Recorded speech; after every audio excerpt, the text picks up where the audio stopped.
The FujiCast is an independent Loading Zone production. Well, Kev, all the excitement of the new camera. It's a bit like Christmas Day, isn't it? It's sort of, you ramp up towards it. It's all kind of, it's almost there, and then it's gone, and it's Boxing Day, and the sales are on. But your film's doing really well, Kev. Whoa, flying. Yeah, they always do those tech ones, tech reviews and stuff like that. People love them, don't they? Mine didn't. Yeah, but yours was more art.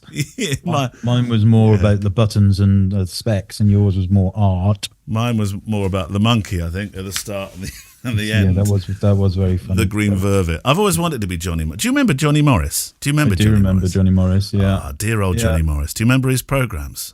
Yeah, well, I vaguely, when he used to talk to the animals and stuff like that. That's right, yeah. They would talk make back. animals talk. Yeah.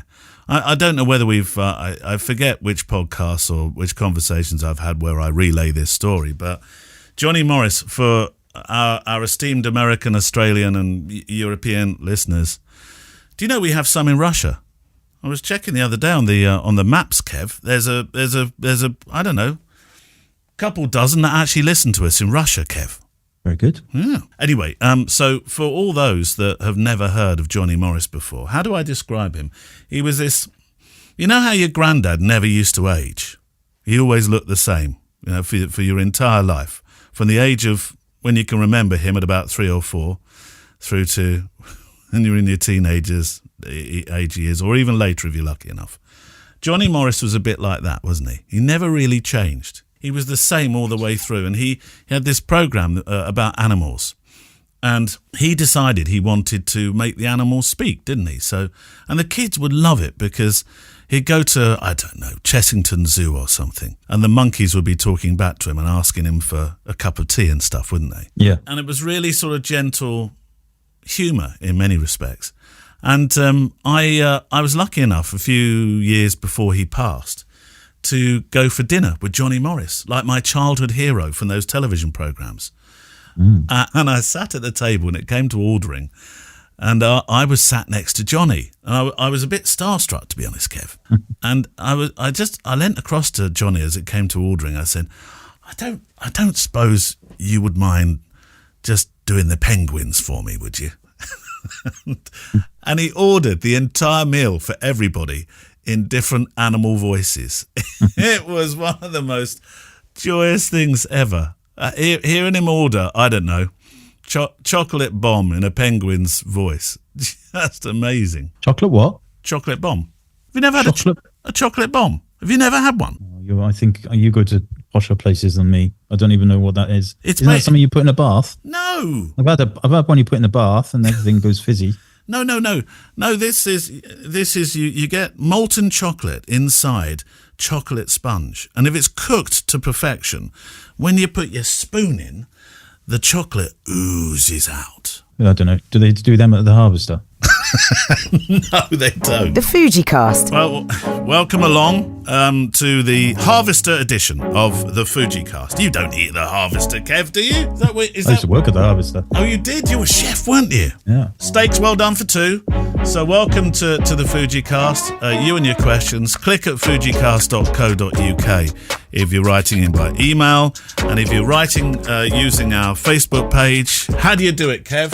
Go to the FujiCast Facebook group, a very friendly place, and there is a pinned thread at the top called Questions for the Show.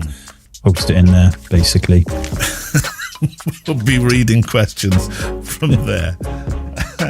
Kev, it's almost like warming you up. You're like an undone chocolate bomb, just waiting to sort of get hotter as the show goes along. Are you still doing your radio shows, by the way? Because I did see on your Instagram the other day, it describes you as, I think it's photographer. What is it? Photographer, DJ, country DJ. I think it just says DJ. Judo coach. Judo coach. That's it. You still doing your DJing? No. Oh. Well, I haven't. I'm technically still paying my subs. I'm still on the kind of station, but I haven't done it since June with lots of things. I haven't really had time. Lots of stuff going on. So yeah, I will get back to it though. Yeah. I know it's been challenging. I mean, unfortunately, you didn't end up going to Japan in the end because of personal circumstances and stuff, didn't you? Yeah. Oh. Yeah, shame. But it sounds like everybody had a great time, which is the important thing. You'll be out there again, Kev. Yeah, maybe. It is a place I really want to go to. You've been quite a few times now, haven't you? Yeah, I think this would have been my 6th trip. What? I think so. They'll have your name on a seat around the boardroom table at some stage there, won't they? Yeah, but it was the launch of the X100VI this week. I know there was a little bit of conversation to start with, wasn't it? Is this the V1 or is it the 6 or is? And I noticed that you. I got a few comments on my music levels, as always, because I like a close mix within my film. You got a few comments on calling it the V1, didn't you, or something, or the VI? Oh God, you should have seen the comments I had. I've had the most amazing time filtering through these comments. Honestly, I can't. I did put a post in the FujiCast group about it, explaining my thoughts on the comments. Yeah, I didn't see that. I didn't see that. I wish some of them are brutal. Were they? Absolutely brutal. Which I just delete now. I'm too thick-skinned to worry about that. But other ones, yeah, I mean, they're just random. Some people are just completely and utterly random. I mean, by and large, don't get me wrong, like 99.9% of people will watch the video. Yeah. They will either go, oh, yeah, I quite like the idea of that, I might buy it, or they'll think, I'm not interested in that, and or they might think, that video is rubbish, I don't like that, and they'll just disappear, and that's fine. But the ones that leave comments that are just, I absolutely, conversational comments absolutely make sense. But some of them are just completely and utterly random, and I do have to worry for these people in their daily lives. Are they capable of crossing the road and things like that? Because Kev. it's just comedy stuff. Some of it. I know. But yeah, the one about the 6 and the VI. I'm like, look, it was called X100 ST. F T third, fourth, and then V for fifth. Yeah. And that for me, calling it VI means VI. I did my homework and asked the boss, "Is it 6 or VI?" And I got back a very quick 6. Oh, I know it's 6. The official line is 6. I knew that I knew that back in October when we started doing the promo filming. Okay. But I at that point it was like, yeah, we're calling it the 6. Probably. So you rolled with it. Yeah. Well, comments are. I rolled with it on the official video, but on my video I called it the VI. Anyway, so the 6, the VI, the 6 is out, and it's really exciting. I think. We've both done reviews on it. You've done a much more techie one than me. There was a guy I saw, by the way. You might know of this name. Do you know Gajan Balan? American guy, I think it is. Gajan Balan? Nope. He has done. It's called Fujifilm X100 VI 6. First impressions. What's new and what's not. And it's a really, I think it's quite a delicate film, full of tech stuff. And I'd not heard of Gajan before, and I was really, really impressed with it. And I think it's worth a view. I think it's worth. Yeah, we'll include a link to that then. Yeah. on the show notes. Come on then, Kev. You've had to send it back. I've sent mine back. Did you lament the moment you sent it back? I haven't sent it back yet. What? Have you still got it? Yeah. Well, I was meant to have it in Japan, wasn't I? I'm technically still in Japan, but I'm not there. So okay. I'm sure that when Andres gets back, he'll be. No, don't say anything. No, shh. Well, I've got a pre-order in now for the new one. So. Have you got a pre-order in? Oh, lovely. Yeah, I've got a pre-order in. And so, yeah, I'm. The thing is with me with the X100, whatever, is that because I've got all of them now, it's like a collection. Yeah. It's like, you've got to get the last football sticker in the annual for the year. Oh God, you put a big thing around your neck then on that one, hasn't it? And on your final days on this earth, they bring one out. I've got to live on just to get the new camera. Let me go. So yeah, I pre-ordered it, but not obviously because I just want all of them. But I really like it. I was going to say it's a bit decadent just because you want them all, because it's not the cheap. Some of the people, some people are just going, Yeah, well, there's not a lot of change in this camera, is there? But there is. There's loads of basically, change. They're basically looking at it visually, and there isn't any change. There's some very minor changes visually, aesthetically, but it's an enormous change. You know, it's an enormous change. The sensor alone is almost twice the size. Well, not physically twice the size, but megapixels wise. Yeah. You know, and the AF is much better. If you want to do films on it, it's brilliant. You can do 6K. You know, you can do 60p 4K.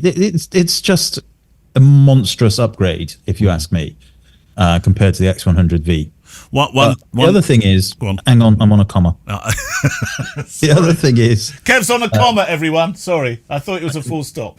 The other thing is one of the things I learned from the comments is, you know, and I said this in the video also, just because the new one's out, it does not mean that the previous one is worse all of a sudden, you know. And if the previous cameras, whether that's the X100V, 4, 3, 2, 1, whatever you want to call it, or the original one does what you need it to do, then stick with it. You don't have to buy the new one. But if you want the new one, you're only entirely entitled to get the new one, you know, and nobody else should stamp on your feet for having the capability and the financial ability to do that. But yeah, I mean, it is big. It's a massive upgrade. And I think that there will be a lot of people who obviously won't upgrade, but I think it will bring a lot of people to that range of cameras, people who perhaps have already got the X-T5, the XH2, etc., now know that the same sensor is in the X100 and think, oh, I really like that idea of having a small camera as well to take away with me to, you know, go on holidays, take to work, whatever, it doesn't matter. But yeah, I think there'll be a whole new generation of X100ites come into it. One thing I noticed was a bit of an overheating issue. Did you notice that? Although the strong reason for that was because I wasn't turning IBIS off, and you need to. No, I didn't notice any overheating, I have to say. But did you have the heating control settings switched on? Oh, well, I don't know, Kev. I haven't got the camera. I could check. Yeah, no. I mean, to be honest with you, you're on about filming, aren't you? Yeah. And I was filming at 4K with IBIS. I mean, there's not anywhere really for the heat to dissipate to the level you need it when you're. And it was in Africa, in the middle of the day, photographing, filming, camera on for a long time. So I still, yeah. I mean, I still don't think, although the camera has the capabilities, I don't think this is a serious filming camera. I think it would be amazing for people like you did when you went to the Gambia to, you know, to be able to create a nice film while you're there using one camera. Yeah. But I think generally for commercial and for, you know, high end video stuff, they're going to be looking at X-T5, XH2, kind of thing, you know. So I don't think it's, you know, it's going to be used in that way for filming for long periods of time. I did some clips in London and, you know, low light London and everything, and they were beautiful. They were really beautiful, but literally just clips. You know, as I said in my review, I think it's a filming clips camera. Clips. I don't know. I mean, I do think I think the trip I'm organising for next year, I mean, it's not official yet, is Great Train Journeys in India. And I think again I would probably err on the side of, now I took a V and a 6. If decadence allows and Boris could stop asking for his loan back, then maybe I'd take 2 6s, because I'd you know, or maybe the 5 is that is decadent. 1615 again is how I would travel, and I would be happy making a film about India with just that camera system, because you literally, it will be what you have in your back. What's on your back is what you have for 10 days. And you're traveling by train, so there's not a lot of room to be taking lots of stuff. Yeah, of course. And the other thing to remember with the X100VI /6 is that it only uses UHS-1 cards, which is one of the things I was disappointed about. Yes, you said. I thought we could have got a UHS-2 in there. Yeah. So that will compromise filming capabilities as well in terms of how much it can write to the card in as much time. Yeah. So yeah, I don't think filming wise, I don't think it's going to be used for kind of, you know, high end blockbuster type stuff. No, it was never designed for that. No, it was never designed. X-T5 and XH2 are being used, you know, in Hollywood stuff. So I think, yeah. Didn't know that. There was one episode. What's that thing with that bloke in it? That's a really. I don't know. What's that thing with that bloke in it? The whole of Hollywood. He's an English bloke and he's a doctor. You're talking about House. House. That was but it. that was years ago. That was filmed with a Canon 5D, wasn't it? 5D. Yeah. I think that one was. But then later on, they did another one with XT3. I think. I had no idea of that. I didn't know that. Yeah, and there's loads. There's been loads of stuff on the internet about films that have been made with not only Fujifilm cameras but mirrorless cameras in general. Yeah. Well, I've read plenty of stuff about Sony cameras being used in not just Hollywood, but other Pinewood and places like that as well. I've not read that. I will go in search of that, Kev. You're reading the wrong newspapers. I'm obviously reading the wrong newspapers. I can see. Right, is that a comma, a stop, or a semicolon? Can we move on? Yeah, you're free to go. Okay. Should we start with questions then? And then we'll come back and say some nice things about our sponsors, of course. So on my list, and we're going to talk about this coming Saturday, The Gig, Kev, at the House of Photography. That's on the list. You're bringing your accordion? My accordion? I might bring my guitar. I don't know. If I had to busk, I wouldn't make a lot of money. There's a guy called Alistair Humphreys who I interviewed recently, who is he's a proper explorer in that he went across Greenland and he rode across the Atlantic and all sorts of stuff. Okay, now he does what's called micro adventures, and he wanted to learn to busk. He couldn't play an instrument, so he learned the violin, I think, in about 6 weeks, and then went to busk in Spain to see if he could pay his way. I think he came back a little bit lighter. Anyway, questions, Kev, you're first. Okay, the most recent comment is from 2 days ago, and it's from Dan Croft. Yep. And he says, if you could spend a week with any photographer, past or present, who would it be and why? Do you know, I'd choose, I've spent time with him, but I'd love to spend more time with him because now I've got all the questions that I thought I'd always have time to ask him, but never got round to asking. Tom Stoddart. Absolutely love him. What a generous, beautiful man, and a sad loss to photojournalism. And he was just the most incredible photojournalist. He was great friends with Don McCullin, though I'm not sure he received quite the adulation. Not that that's what he sought, Kev. I don't think he sought it, but he never received quite the adulation that some of his peers did, despite his mammoth career. I mean, which spans great swathes of historical events such as the fall of the Berlin Wall, the political landscape changing in the UK, the Balkans, famine, health crises around the world. And he wasn't somebody who needed to talk about himself, though he had plenty to say if he was asked. And if you told him your story, he would listen, and if he'd have questions, he was utterly engaged with the people he spoke with. I mean, there's so many narcissists in our industry. Tom was not one of them. But the thing, I'm sorry, I'm on one now. But the thing I come back to is his generosity and his enthusiasm, and the fact that if you were in a room with him, he'd make you feel like he was properly listening, and you were as important to him as he was to you. I don't think, Kev, you meet many people like that. And I'd have so many questions for him now, Kev. I really would. That's who I'd choose. Yeah, good choice. I would go for Jim Marshall. Oh, why? Why? Well, because he was proper rock and roll, and he went everywhere. You know, he went to San Quentin with Johnny Cash. He was at Woodstock. He got chucked out of Rolling Stones concerts. Did he? I mean, his stuff's amazing. Yeah.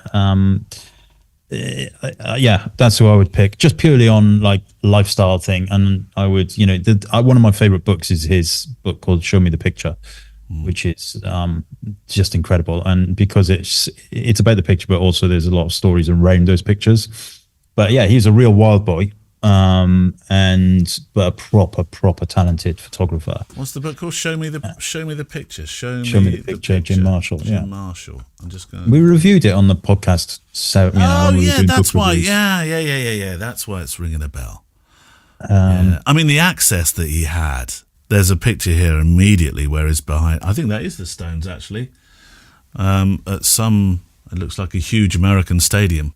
It's about, but also the access of being able to spend time with people in hotel rooms when they were relaxing, or that's what you wanted to do, wasn't it, Kev? Yeah. There's a picture. There's one of the pictures in the book is a picture of Jimi Hendrix photographing a model lying on a counter. Right. It's quite a risque picture, but it's it's interesting and it's all right. But yeah, I think I would go with him. I would like to invite him to a dinner party. and see what he has to say. Oh, the stories he would have, huh? I could just see it. I'd say, so, Jim, what do you think about wedding photographers? Well, I hope he'd be as generous as Tom. What do you think he'd say? I think he'd probably just swear a lot and then down half a bottle of whiskey. I'm not sure Jim would have looked down on people, though, would he? I don't know. I don't know him. Jim, we don't have the benefit of knowing him, but I get the impression. I get the impression he'd be very opinionated. What do you think, Jim, of wedding photographers? 2 knocks for you love them, 1 knock for the just not worth the price of film. Well, there we go. Right. Yeah, good choices there, Kev. This is from Timothy Welk, who says, hello from beautiful Utah. I'd like to go to Utah, Kev. Never been. I've been to Utah. Have you? Mm-hmm. Where did you go within Utah? All of it. I went across it on a Greyhound bus. Wow, Kev, that's amazing adventure. Well, not really. I was going from Las Vegas to a ski resort on a Greyhound bus. So we just drove through the night, really. We did stop at one place to let off this guy who was absolutely paralytic and was very ill. And the driver just threw him off in the middle of Utah, which, of course, is in the desert? a dry state.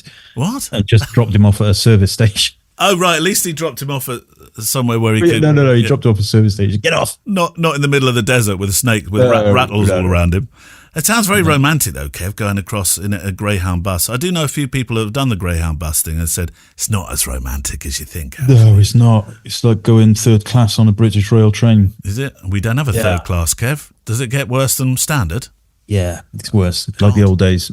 No, it wasn't very comfortable, I have to say. And it was one of the old school Greyhounds. I don't think they do them anymore. They're all like modern buses. Yeah, with the windows that were slopey. You could actually open the windows. Oh, yeah. I've fallen, he says, into the Fujifilm world after my purchase of an X-T5, and I've been loving it. I am a semi-professional looking to branch into wedding photography, and this camera is perfect for me in terms of price, user experience, and that sweet dual SD slot. Another interest was gaining access to a lot of great, affordable and unique third-party lenses for my personal work, as my budget is very tight, but I still want variety.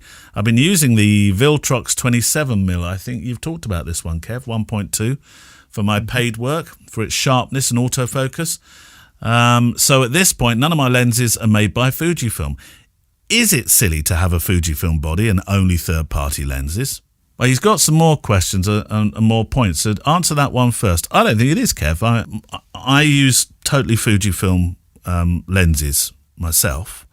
But in the past, when I've had other bodies like Canon, I've not worried at all about having third party. And what was that 85mm art lens? Who was it made by? Sigma, which was, I thought, a really good lens. No, absolutely no. As long as they're good quality lenses, absolutely. Why not? I don't think so. What was your feeling about the Viltrox 27? Just remind us. Oh, I loved it. Yeah, I did. I think I did a review on that as well. Yeah, really, really nice, and it's a good quality lens. And I've the fact that Fujifilm have opened up the architecture for third-party lenses means that they're happy for people to go and create quality lenses. I don't think Canon haven't, and I don't think Nikon have in the mirrorless. Yeah.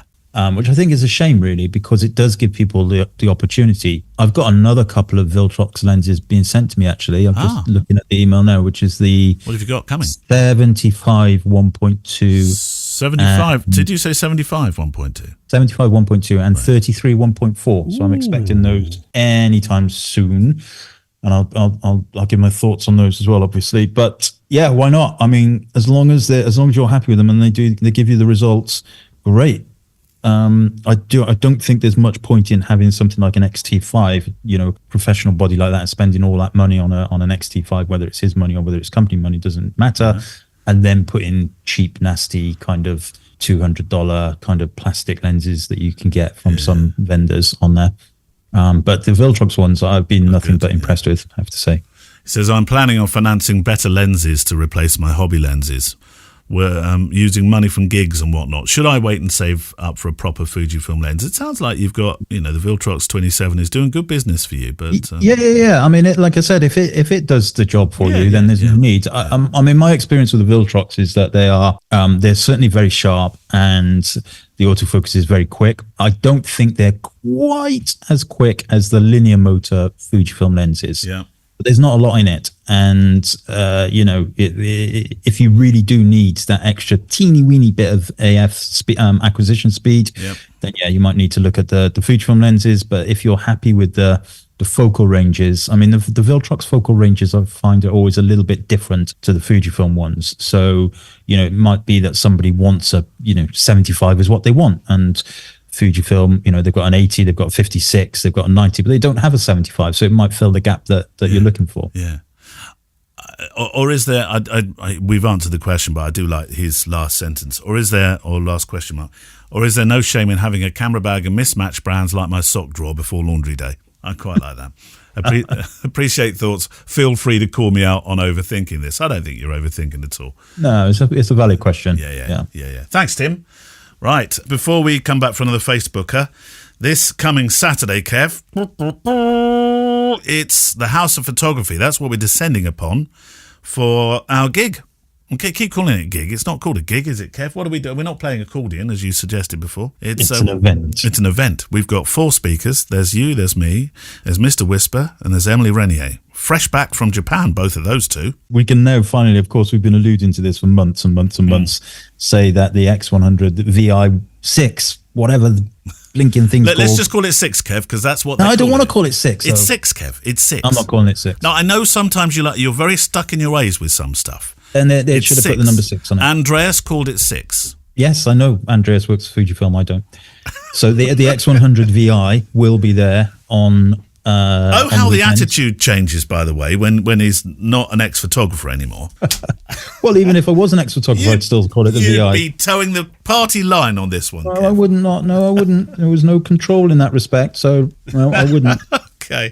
If I'm creating official Fujifilm content, like the video that they put on their global channels, yes. But don't make any more personal films, Kev, calling it VI. Otherwise, you'll always be having rows with people. I don't understand why.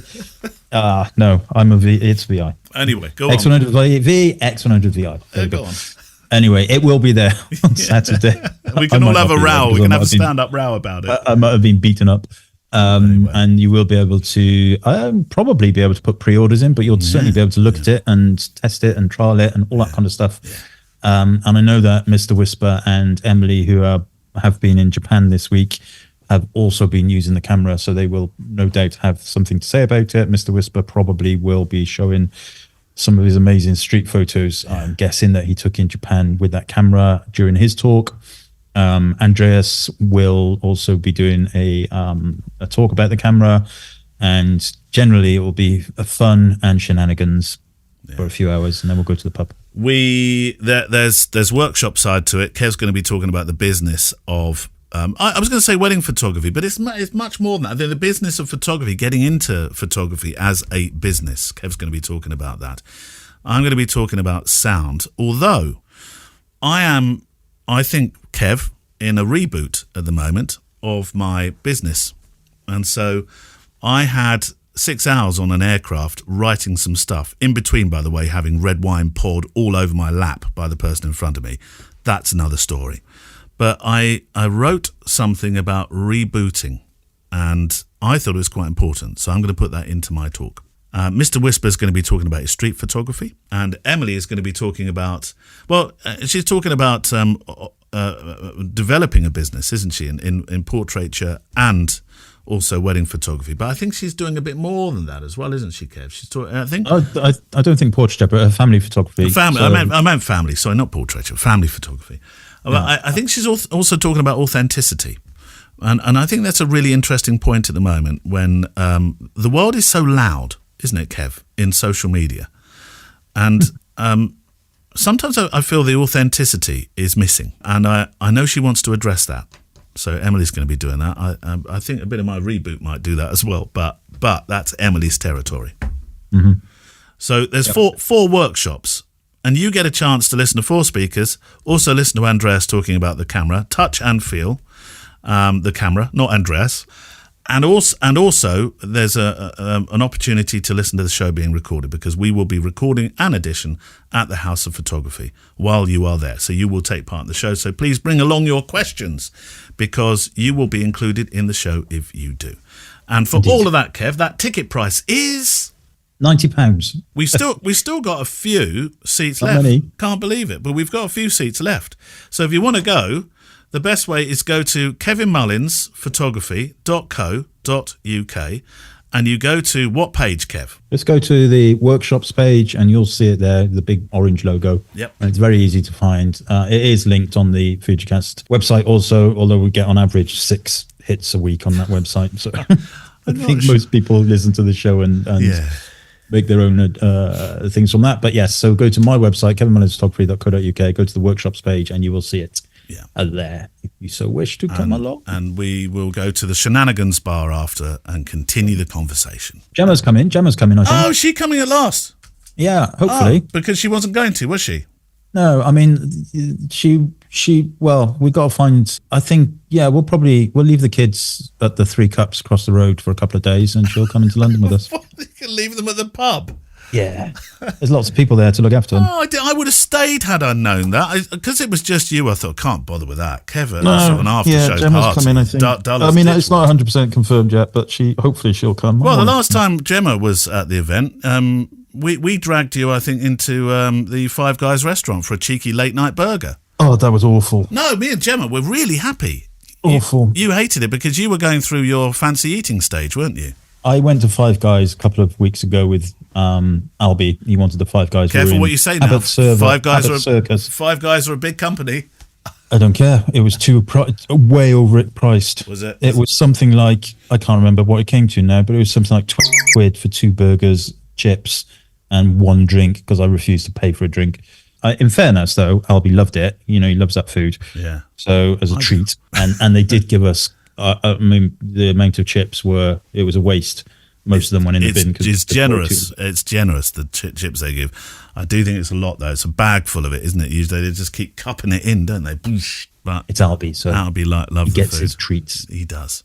Yeah. Right, okay, back to Facebook. What have you got, Kev? Michael Beecham says, what's the average wind speed of a fully laden swallow? I think, and the reason there's a spattering of these random questions, and the reason for that is because I do say at the top, you can ask us anything, right? And so there you go. Anyway, I did look it up, and it's 11 meters per second. There we go. Dudum. Next one is from. Have you looked up all these random ones? I think there's one from him and a few from others, but we'll get to them. We'll get to them over time. Right. But I'll do another one. So this is one, in fact, from Emily. Emily Orenia, who is currently at CP Plus in Yokohama. And it says, more of a statement. I haven't read this yet, so I don't know what it says. More of a statement than a question, which I know that Kev and Neale will agree with wholeheartedly. So she's chucked us under a bit of a bus here, because whatever she's to say, she's assuming that's us. And one that I would really appreciate if it could be mentioned on the show. Right. Hey, so here we go. Stand by. I wondered if it might be worth openly acknowledging that the wedding photography industry at the moment is going through a really rough patch. And it's at times like these when we need to all pull together as an industry and show care and kindness towards each other. A lot of people are struggling out there. The market is what it is. But if we can show kindness now in times of trouble, rather than just when... let it be. Let it be. Yeah. Rather than you throw me now, but if we can show kindness now in times of trouble rather than just when things are going okay, yes, then that's the true measure of how good a community we can be. You guys might have already mentioned this year, so if you have, ignore me. We haven't, so we won't ignore you. Well, I did just mention a moment ago that Emily's going to be talking about authenticity, and I had no idea you were about to mention that. I think she's sort of not in passing, in far more than that. That's a reference to it in many respects. It's interesting when you meet photographers who, I mean, there's a lot of smoke and mirrors, isn't there, Kev? And I was doing at the start of the year, exhibiting at a particular venue, and there's a photographer that goes, I'm being a bit cautious because I don't think they'll be listening. Go all 5 guys on them like I did. No, I don't think they'll be listening. See, I'm not even going to be gender specific here. They said to me, when I asked, well, how's business? Now, I know business is tough, or not tough. No, that's wrong. Is tougher than this person was making out. But the first thing they said was, fantastic. I'm on my last bookings of the year. It was like dropping some sort of I'm okay, mate bomb and running out the door. And I was left thinking, it was like word soup. None of it meant anything. Yeah. And I think there's a lot of that going on, isn't there? I think there's always been that going on. It's not just about now. The industry is in a state of turmoil. But and I've said this, I don't know how many times now, but I feel like we're definitely in that kind of COVID lull. It's the blip year, is what you're calling it, isn't it? Blip year, yeah, where people who would have met in COVID would have been getting married around about now, but they didn't meet, so there's less of them. That's my own personal theory. I made that up myself in my own head, and that's what I believe, and that's what I think. So I think that it is a blip. But yeah, you're right. The especially on Instagram, there's one guy that I follow who. And Gemma, we talk. It's some Canadian guy, right. And we talk about him a lot. And it's just comedy. Go all five guys on me then, Kev. Comedy gold, where he's just like, I've booked. I'm fully booked for 2027. I still have a few more spaces left for this year. So 25% discount if you book within the next week. And I'm like, oh my word, why are you doing it? Why you don't, there's a real thing called digital vanity, and so many people suffer from it. It's the vanity of likes and comments and all that kind of stuff. And people really spend way too much time chasing digital vanity than they do thinking, oh, actually, I haven't got enough bookings this year. What should I do about it? Maybe I'll adjust my pricing, or maybe I'll think about a marketing strategy, or maybe I'll build a new part of my website or whatever. But instead, they just go on Instagram, Facebook and spout bullshit because they think that'll help, and it doesn't, and it just makes people think they're idiots. And interesting, and I know, again, this is about weddings, and sometimes we get a bit of a thumping for mooting the weddings word too much. But I think this can probably permeate into other genres as well. But it was interesting I went to a networking event the other day, Kev. I'm not very good at networking. What are you like at networking, Kev? Do you not do it? When you go into a room? Depends what you call by networking. I mean, I chat to people at weddings, vendors and all that kind of stuff. And this was an event, a very, very good event, by the way, organised by a company called Guides for Brides. I went along because I was thinking, right, I'm having a reboot. I'm doing a few things in the traditional way that I used to do.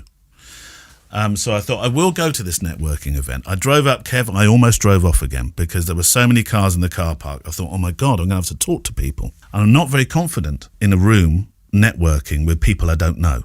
Thank God when I walked in, there was a guy who sells suits. I've known him for years, a guy called Mark. I thought, at least I can go and talk to somebody. We all sat down and listened to a really, really interesting breakdown of what's happening, or what's perceived to be happening in the wedding industry, in the UK anyway, as far as affects me as a photographer, and that is that people are. It was interesting that in this survey, a quarter of the couples that they spoke with were booking weddings for the next 4 to 5, 6 months ahead, right now. Okay, so they're still not decided. They're still booking vendors now, and then there was half of the pie was for 2025, and the last quarter, so it roughly worked in a quarter and a half and a quarter, and the last quarter was for 2026. And it did sort of support that theory. I was thinking all the time, Kev, your ears might have been burning. I was thinking, Kev's blip, look at it on the screen, Kev's blip, it's happening. Yeah, I think it is. And Emily's right. There is a lot of people who, I think generally overall, the community and the industry is a very safe and welcoming and supporting place. I don't know what she's referring to directly. Maybe she is referring to this kind of digital vanity that we see in the social media, bombastic, chest beating, usually guys doing it, kind of look at me, I'm a celebrity rock star photographer, which of course they're not. But the fact is, that the industry, I think, is in a bit of a flux at the moment, and I do strongly believe it will come out of it. And we all need to just kind of get on with it. Sunny up plans will once again be there. One thing that can help you with your business, whether you are a wedding photographer, portrait photographer, if you're selling landscape work, etc., is to have a really good gallery to show it, a gallery which you can sell from. And the company that we choose to use, Kev, is PicTime. isn't it? It is indeed. And actually, they've just literally yesterday, as we're recording this, released a new update to the interface, which has AI searching. What does that mean, Kev? What does that mean? And actually, it's really, I mean, the examples they used were like the clients could now type into their gallery hugs, for example, and it will show them all of the hug pictures. Oh, right. But more interestingly to me, which I think this is great, is they can now choose the people they're interested in. So it will, the AI system on PicTime will identify faces throughout the collection of images. Right. And it will, a bit like on your phone or a bit like in Lightroom, you can click on a face and it will show you all of the images where that face appears. Good Lord. So, if you're a bridesmaid, for example, and you want to see how beautiful you looked on the day, you can just click on your little icon face at the top and it will show you all of the pictures that you were in. I think this is amazing, Kev, but I also think it could cause a bit of a problem.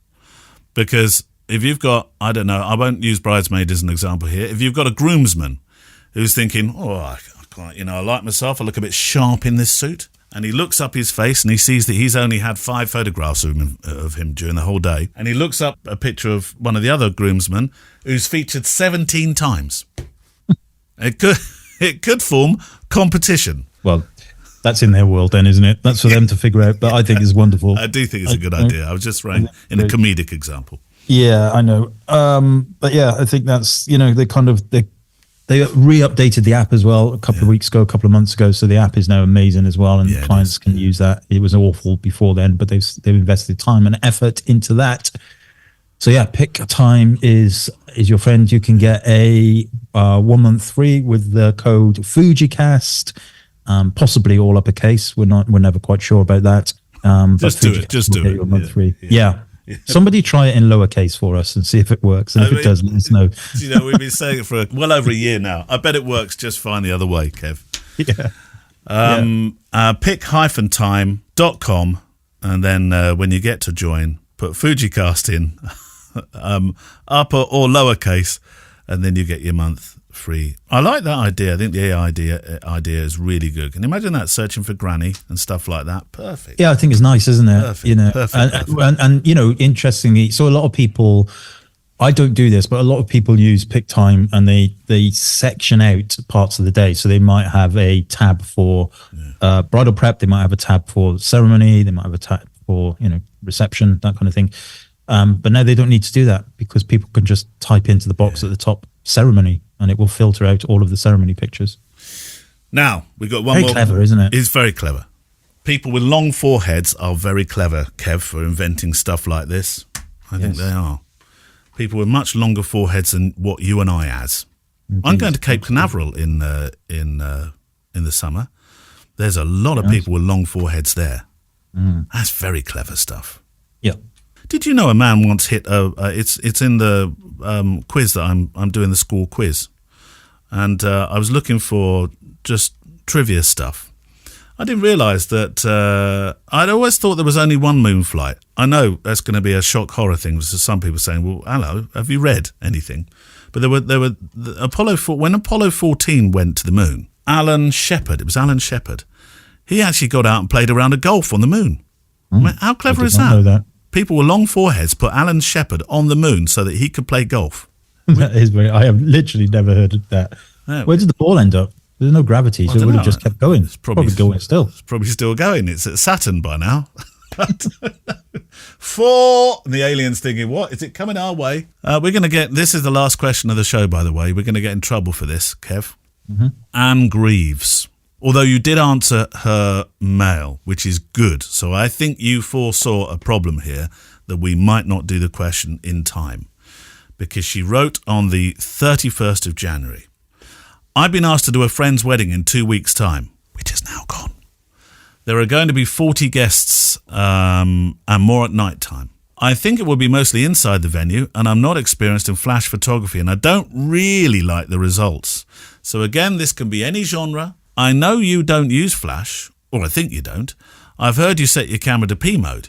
Is this correct? And will this help with low light? I have a 56 1.2 lens and an 18 to 55 lens. I don't have the 18 lens like yourself. I also have a 35 f2, not the 35 1.4 that Neale would like. Camera is X-T3. Do you think this setup will be okay? That's the first question. Yeah, so I did reply to her email directly because I knew that we wouldn't get to the thing. So what I'm going to do is just read what I emailed her. Yeah. Is that all right? Yeah, have you got and it? I said, hi, Anne. We will get to this question on the podcast. Yeah, we have. You might have to wait for it to be aired. So I'll reply first here. Yes, I shoot in P mode, and that will allow the camera to take most of the strain. Your equipment will be fine, but you'll likely lean on the 56mm when the light goes down or when inside. I do not use flash, by the way, which I did not include in the reply, but I don't. Neil does, so it doesn't matter either way. And I said, I'm sure you will be absolutely fine. Good luck, Kevin. So, Anne, let us know how you got on. I'm sure you are absolutely fine. Why do you shoot in P and not maybe aperture priority and open up as wide as you can go? Why? Because I just prefer to be as less just thinking about the picture rather than anything to do with the camera. But you still are in aperture mode. You're not thinking about the picture, No, right? not really, because you're then adjusting the aperture, So at least you have a bit of control over it. I mean, you don't have control over anything else, but you've got just an incy spider bit of control. Yeah, I don't want control. Do you not? No, but that doesn't mean that I don't change if I need to, of course. If I want to do a slow shutter shot or... I need to take control of the shutter speed because of the light, then obviously I'll adjust things accordingly. Yeah. But by and large, like summer weddings and almost all shot in P mode, or A mode as they call them in Fujifilm world. Thank you for your very entertaining podcast. Anne says, you and Neil make a good team. Very funny sometimes. Just sometimes, Anne. Yeah, just sometimes. See you on the 2nd of March in London. And I'm delighted that you will be there. And that is a really good way to... You've done it. And that is inspiring of you. You've closed off this week's episode by saying, see you on the 2nd of March in London, because that is where we will be. 2nd of March in London, Mr. Whisper, Emily Renier, Kevin Mullins, and me. Andreas as well, doing his thing. You can touch and try the cameras. There's going to be 4 workshops. Just honestly, really be there, because I think it's a great Fujifilm. Well, it's not a Fujifilm event, it's a FujiCast event, but we're, thank FujiCast, thank Fujifilm rather, for joining in with us and being so supportive, as Andreas and the team always are, which is fantastic. Yeah, absolutely. Yeah. So look forward to seeing you on the 2nd of March. Tickets are still available. We'll put it on the web. We'll put it on the show page. But go to kevinmullinsphotography.co.uk and go to where after that, Kev? Go to workshops, and it's very obvious. It's the big one that says FujiCast event London. I'm looking forward to seeing you there, Kev. We'll see you in a couple of weeks' time on the podcast, which will be the one that's recorded live at the event. See you then. Bye. Bye. The FujiCast is an independent loading zone production. Email the show with your questions and words of wisdom to click@fujicast.co.uk. Email any complaints and political nonsense to our wives, who will deal with your comments in their own good time and in their own good way.